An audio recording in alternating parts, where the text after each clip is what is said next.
Welcome to Fashion Week International, the show that reports on the most fabulous fashion weeks in the world and the culture and politics behind them. This time, we're in the party capital of the Middle East, Tel Aviv.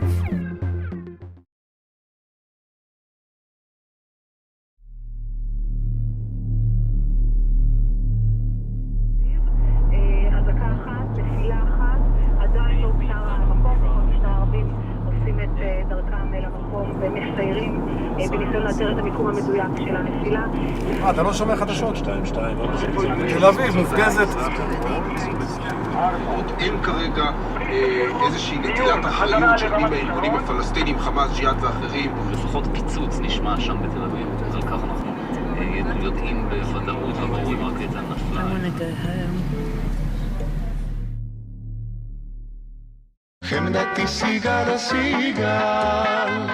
We were in Israel for Tel Aviv's second fashion week in 30 years. But had it been scheduled any later, it may not have happened.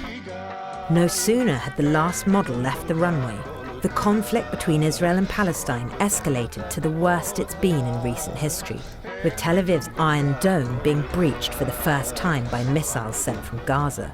Tel Aviv came under rocket attack for the first time in 21 years. Hamas fired over 300 rockets at Israel in 24 hours. Tel Aviv is the economic centre of Israel and secular tourist haven. Known for its 24-hour party lifestyle and thriving gay scene, it's not hard to see why it's gained a reputation as the home of hedonism in the Holy Land.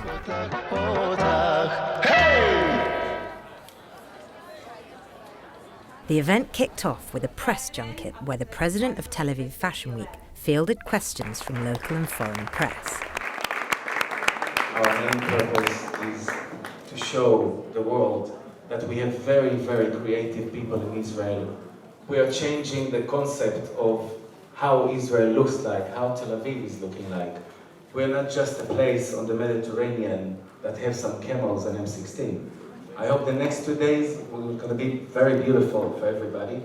If you have any questions. I would like to know about the Israeli law that bans underweight models, if the law is still enforced.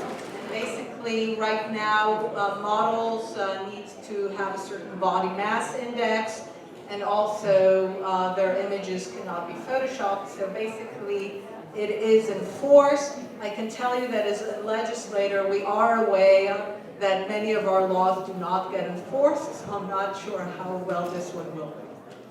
Body mass index, or BMI, is the globally accepted method for estimating human body fat based on an individual's weight and height, and a BMI of below 18.5 is considered underweight. The law is contentious because BMI is a general measurement and doesn't take things like genetics or race into account. The opening show was none other than Italian fashion house Moschino. I was intrigued to hear what such a big designer would think of the law. Moschino being such a stalwart in this fashion industry, you work with the best models, the biggest faces in the industry. Somewhere like this, that maybe next year they're not going to be able to work with the international standard of models because of their BMI law. What do you think about that? Fashion is about making women feel cool and beautiful. Fashion sells a dream, and everything's supposed to look as beautiful as possible, but that doesn't necessarily mean ill, obviously. Cool and beautiful. I couldn't agree more, but couldn't help but wonder how the global fashion industry would be affected if legislation was passed worldwide. The very makeup of high fashion would be impacted.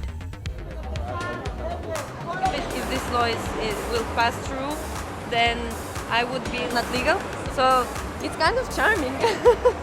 I don't think that anything's gonna change because it starts with the designer. Designer wouldn't want to put some clothes on the girls which are a little bit more Bigger. Yeah. You're going to be the first fashion week whose the size of the models is dictated by law. How does that make you feel? I really don't care about it. I must tell you, I really don't care about it. Yeah. The main issue of Fashion Week, sorry to say, It's the designers, it's the clothes, it's the creativity. It's not me and not the models and not the makeup artist and not the hair. We are all working for one target, to show the clothes, the creativity and the trends. That's it. How can you hope to compete with an international aesthetic standard of how models should look if you're not allowed to use that look anymore? It's an interesting question, but it's not relevant, and I tell you why. The clothes are the issue. I can understand that Mr. Lev didn't want his fashion week to be engulfed in an argument about anorexic models, but to say it doesn't matter just sounded obtuse, especially given the facts. In Israel, for the young group 15 to 24, the main cause of death is anorexia. Not cancer, not car accident, not suicide even, but anorexia. Across town, there was another fashion event being held by people who think this matters very much. Simply You, a model agency that strictly represents girls with a healthy BMI, was having a dinner during the fashion week to commiserate its models for being too overweight for current catwalk standards. Simply You was founded by Adi Barkan, an Israeli fashion photographer, model agent and one-time publisher of racy magazine Bikini. תשאל כל אחת פה, מה היא לא רוצה? רק לשמוע את התשובה לא. אם היא צריכה להוריד, היא תוריד, אם צריכה להשמין, היא תשמין, ואם צריכה לעשות, היא תרמסו אותו. Adi's career took a U-turn in the 90s, when a model he advised to lose a few pounds consequently almost starved herself to death. In just one sentence like that, beautiful, you have to lose 5 kilos, and that's it. You sent her to die, just like that. Since then, Adi has put all his energy into pushing through legislation stating that models with a BMI under 18.5 will not be able to work, and photoshopped advertising images must carry a disclaimer.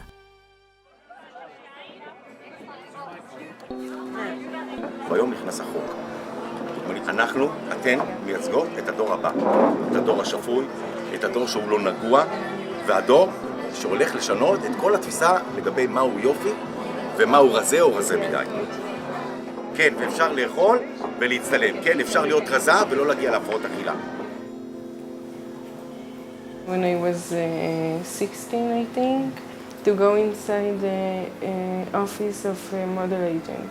And he's telling me, yes, you have a pretty face, but your body is not a model's body. So I lost, I think, 5 kilos, and they went, yeah, that's nice. You look good. So when they say that what I'm doing is right, it gets even deeper. It like consumes your life. One of the girls came to the audition for the bathing suit that I did and fell down. And some of the girls told me, took out from her bag and showed me the Laxadine. And one of my assistants checked the name, and he said, listen, she was here months ago, and we told her to lose 5 kilos. I'm sure the law is going to save life. If we change it, I'm sure the states in Europe are going to follow us. Even if another 100 girls are not working, take the 100 girls here, scream, and I take the 500,000 girls who's going to die. Who? Whose scream is more? Who?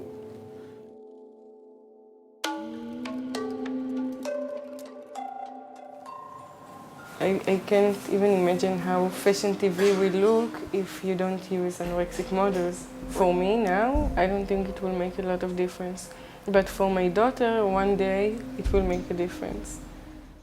Adi believes that by targeting the fashion industry through how they can advertise, he's got them by the balls. If they breach the code, they lose money. They know I'm right. They know that all the girls in the fashion show are not eating. They know they're using cocaine. They know the party. They know everything. So come on.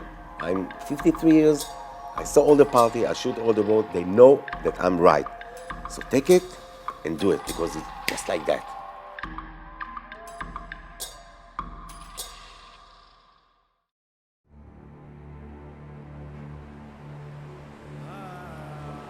Adi Barkan is not the only Israeli photographer to broach social issues with his work.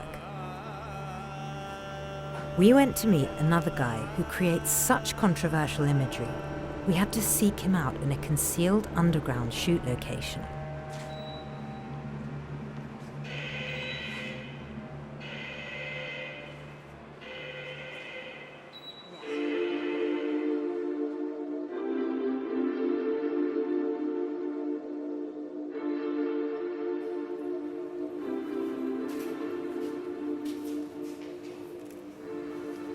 People say you just do it for attention. It's like, it's bullshit. I like it. I mean, that's it. That's what I know. Lior Nordman had tongues wagging when he did a shoot for fashion magazine Belle Mode, in which he parodied a news story about segregation on public buses. Women face harassment unless they sit at the back of certain buses serving ultra-Orthodox communities, who believe there should be no public contact between the sexes. He went on to confront further religious and political taboos in his ongoing series Why Can't We All Just Get Along?, which features characters of different religions and same genders getting on really rather well together. So we're in the basement of this building in the middle of Tel Aviv, same building where Lior has his studio. So we're down here witnessing this unlikely scene of like a semi-clad soldier and a naked model in kind of vaguely Islamic garb. And she happens to have like a big tattoo over her vagina and clitoral piercings, which is a nice touch. And apparently the story's going to develop. We've only just arrived. Beautiful. Beautiful. In this shoot, I want to create an atmosphere of a relationship between two people. Two so far away from each other is unreachable. And when it's unreachable, it's already breaking the boundaries. This model is from Slovakia. Slovakia. Yeah. And are there any benefits to working with her compared to like an Israeli model? Yeah, of course. Israeli model will never do it. They won't do topless, first of all. And second, they will be afraid to touch political subjects because they're afraid later on it's gonna hurt them in this campaign or that campaign. What do you say about going into the frame? Yes. Do I have to be naked? No. So I'm being styled as a kind of Israeli reporter, or maybe I'm an international reporter. Are you happy with me? Do I look more like a reporter now? She looks like she's going to do some backflips and crawl up the wall. It's my dream to go to army. I don't know, I like, here is normal to Israel, everybody go to army, but in Europe it's not like here. I want this, I want that, okay? While you were in the frame as the media, she's holding the gun, she looks pissed off, she's just blocking his mouth, he's not aggressing.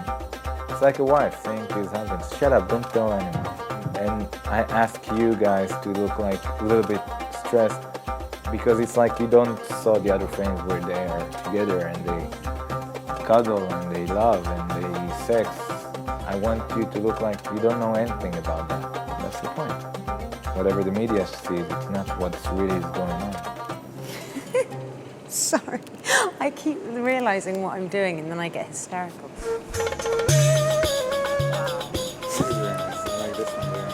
He's looking to the camera. Yeah. So what have we got next? It's a bombing belt. Suicide bombers, they wear something like that. Is this kind of thing easy to get hold of? No, I had this custom made. Terrorist friend I have. Just the remote, I'm not gonna detonate it really. Boom!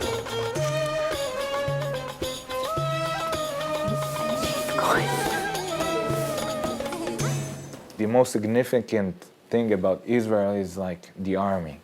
It's very strong in our being. I picked this pose because of the famous Maria holding the body of Jesus Christ dying. And I want to see the tourist Muslim playing the mother while the Israeli soldier is the Jesus Christ. I think they're gonna accuse me that the Israeli soldier is the passive one, and he should be the aggression and the more strong.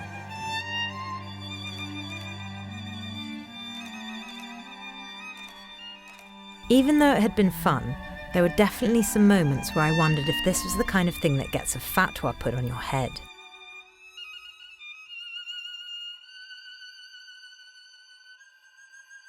There was something a bit carpe diem about Lior's attitude to sensationalising such a situation.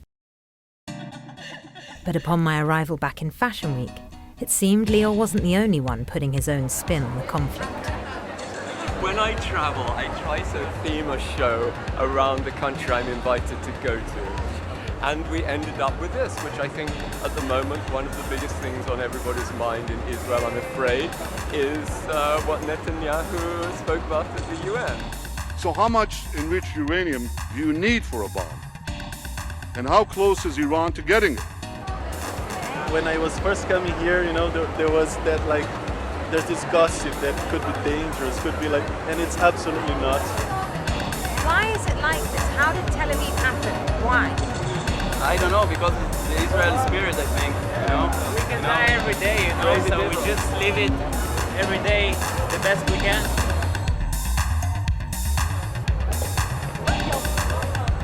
Told you, man, you can die every day. Before we knew it, it was the end of the 2-day-long Fashion Week. Mr. Moschino had said Fashion Week was about selling a dream, but in this case, it felt like Tel Aviv Fashion Week was about selling Tel Aviv.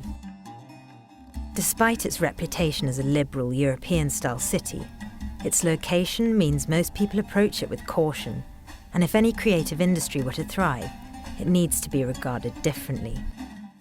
And unfortunately, the day after the Fashion Week finished, something happened that showed just why that is. The Israeli Defense Force launched something called Operation Pillar of Defense to eliminate militants and weapon sites in the Gaza Strip, which began by assassinating Hamas military chief Ahmed al-Jabari in a targeted missile attack in Gaza City. Suddenly, the bomb hats didn't feel so funny.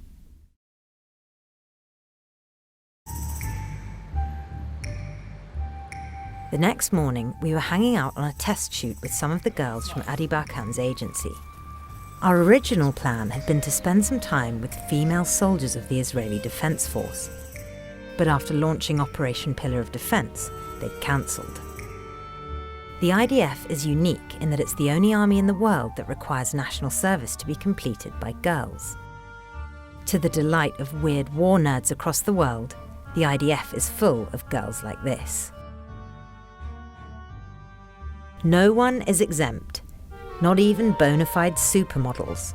Esti Ginsburg, 19-year-old Israeli supermodel, recently decided, unlike some other Israeli celebrities, to not avoid serving her obligatory 2 years of military service. If you live in this country and you grow up in this country, then you have to serve and do the minimum. It's the values that I grew up on, and I always knew that I'm going to go in, and even though it's hard, it's what I need to do.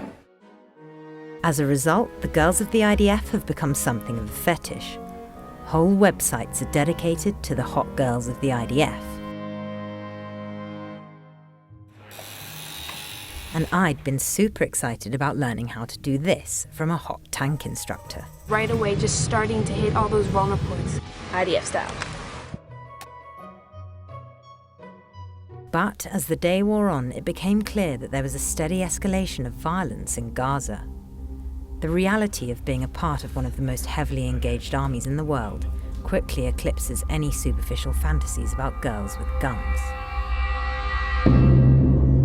We shared a taxi home with Margot, one of the models from the agency. The driver seemed agitated. The latest news on the radio explained why.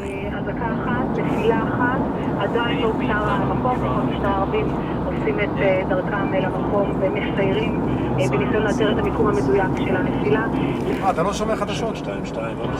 תל אביב מופגזת.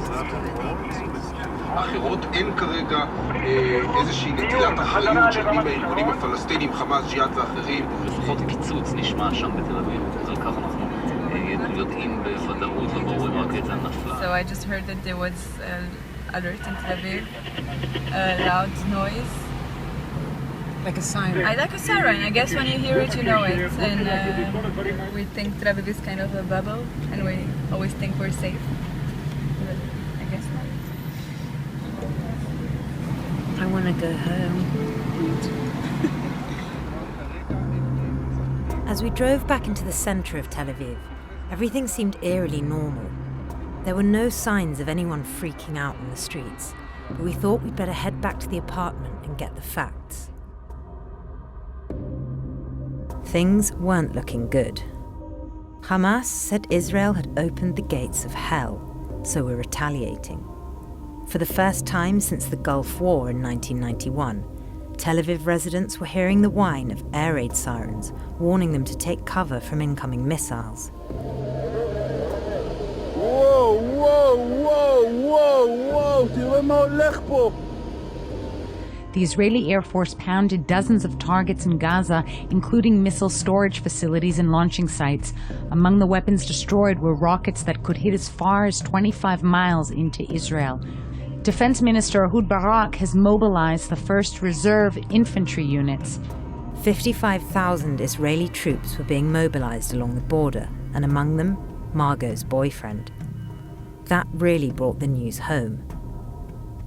The Foreign Office was advising people to get out of the country, but it was late, and we decided to sleep on it and see what the morning looked like.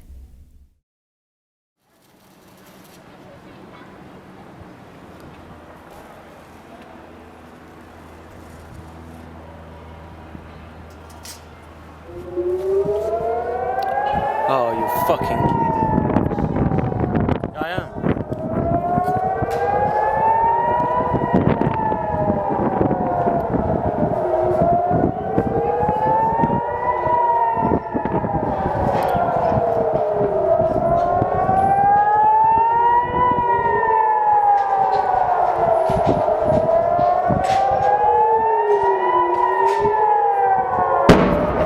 Fuck me.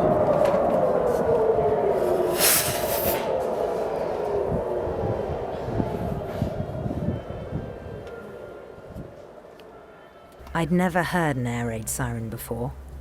What you're meant to do is take shelter underground, not stand out on the balcony like us trying to spot the rocket like some kind of firework display from hell. Like taking Googling, like, what to do, siren, basement, Tel Aviv. Soon, people had returned to the streets from wherever they'd sheltered and got on with whatever they'd been doing before. Somebody's delivering pizza. It was as if nothing had happened.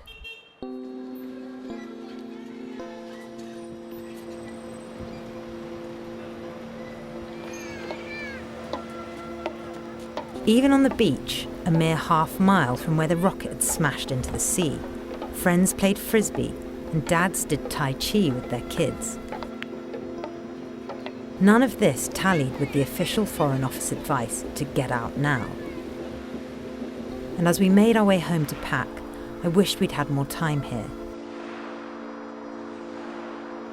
However, all our appointments had been cancelled and there was nothing we could do. Now, right now in Tel Aviv, what happened? It's no people, nothing to do. It's no. You see, the street is empty. It's not so many cars, but we're strong. We don't worry from him, you know. Today, when you heard the siren. In Tel Aviv. Yeah. What did you think? You want me to tell you something? I was in Tel Aviv and I didn't hear it. I swear. I don't know. Maybe the music he was on. I don't hear it even. I'm telling you, nothing happening. People relax in the house. They tell them in the TV to sit in the house. Don't go anywhere, you know. Don't leave the kid by himself. This way there's no people in the street. Not because they're scared or something. Nobody's scared, believe me. No, I don't think about it here. Not worried. They can't come over here. They can't do shit. Where are you going? I don't understand. It's a mistake.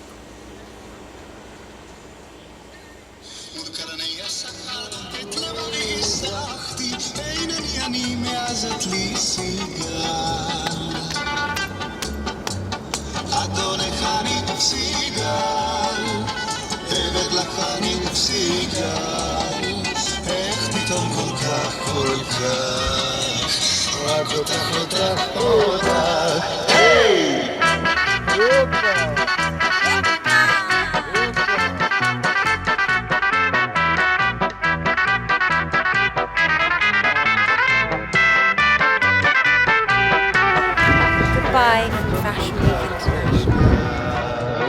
רק אותך, אותך, אותך